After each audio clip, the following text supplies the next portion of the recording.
G'day everyone. Today we're talking about the Third Commandment. You shall not take the name of the Lord your God in vain. Most people hear that and think of swearing. In this story, Jesus treats it as something sharper. Leaders using holy language to bless unholy outcomes. He takes the InterCity bus from Auckland to Hamilton because the driver has a kind face and the ticket is $12. He sits near the back beside a woman in a Health New Zealand lanyard who is crying quietly into her sleeve. Her contract has been disestablished in the latest round of cuts. She's 47, the sole breadwinner, a mortgage, 2 teenagers, and no savings. Under her breath, she repeats kia kaha like a rosary. At the Frankton countdown, a queue is forming for the food bank. It now only opens on Tuesdays and Fridays because the grant was slashed. Jesus joins the line. No one asks who he is. Hunger makes everyone ordinary. A volunteer hands him a parcel, 2-minute noodles, a tin of spaghetti, half a loaf of day-old bread. Sorry, it's not more, she whispers. We used to give fresh veggies, but the funding... She stops, offering only a shrug. The kind of shrug that apologizes for cruelty as if cruelty is weather. Jesus carries the parcel to a park bench and shares it with a man who lost 3 fingers to frostbite last winter when the winter energy payment was axed for targeting reasons. The man eats slowly, carefully, as though the food might be taken back. Jesus watches the way survival teaches you not to trust tomorrow. That afternoon, he passes a billboard from a lobby group calling itself Family First. It shows the Prime Minister holding a Bible. The caption reads, "A return to Christian values." The same week, the government quietly removed the requirement for landlords to provide heating in rental properties. Jesus looks at the billboard for a long time, tired rather than angry. In the evening, he goes to a church hall in Fairfield where a prayer meeting is being live-streamed for the party faithful. The Prime Minister is guest speaker. He stands beneath a wooden cross and speaks warmly about the dignity of work and personal responsibility and the parable of the talents. The audience nods along, many of them landlords, many of them people who have benefited from policy settings that don't feel like tough love if you're the one being loved. When the speeches finish and the sausage rolls come out, Jesus waits by the tea urn. The Prime Minister notices him, comes over, hand out, smile on. "Great to have you here, brother," he says. "We're doing the Lord's work, getting people off welfare and into jobs. Tough love, but it's love." Jesus looks at him with the expression a parent wears when a child has just lied about breaking a vase. "You use my name often," Jesus says, "in your press releases, in your caucus prayers, on your campaign hoardings." Then he names the gap between the language and the reality.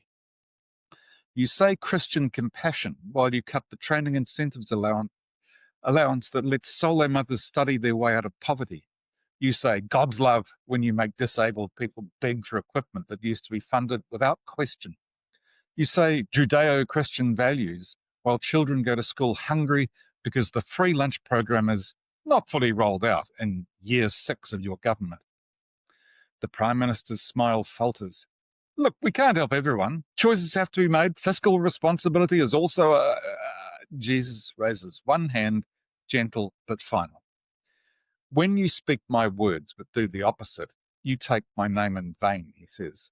It is not the teenager swearing in the playground who breaks this commandment. It is the ruler who cloaks cruelty in piety. He reaches into the pocket of his borrowed jacket and pulls out the empty food bank parcel. He places it on the white tablecloth between the savouries and the tomato sauce bottle. "This," he says, "is what my name sounds like when it's used to justify hunger." What this commandment is really about is truth. If you claim the moral high ground, the standard tightens, not loosens. You don't get to wrap harm in church language and call it love.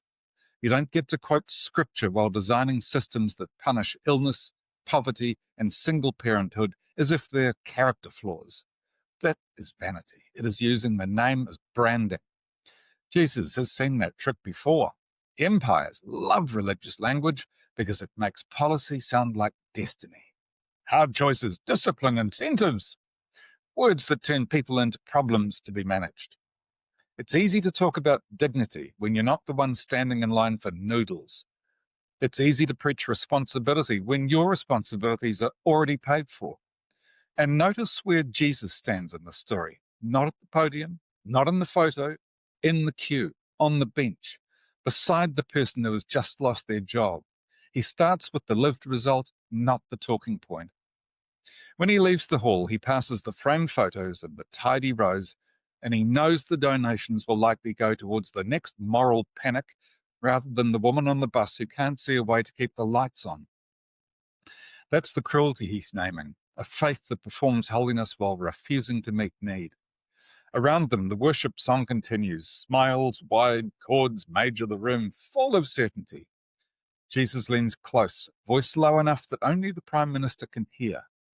If you must speak my name, then feed my sheep, clothe them, house them, heal them, or be silent and let the name rest. He walks out into the mild Waikato night, fragrant with cut grass. Somewhere, a child is learning that Christian is a word adults use when they want to do something mean and still feel holy. And behind him, in the church hall, the song reaches its triumphant bridge and everyone raises their hands to heaven. No one notices that the empty food parcel has begun very quietly to bleed. See you back tomorrow for the fourth commandment. Cheers.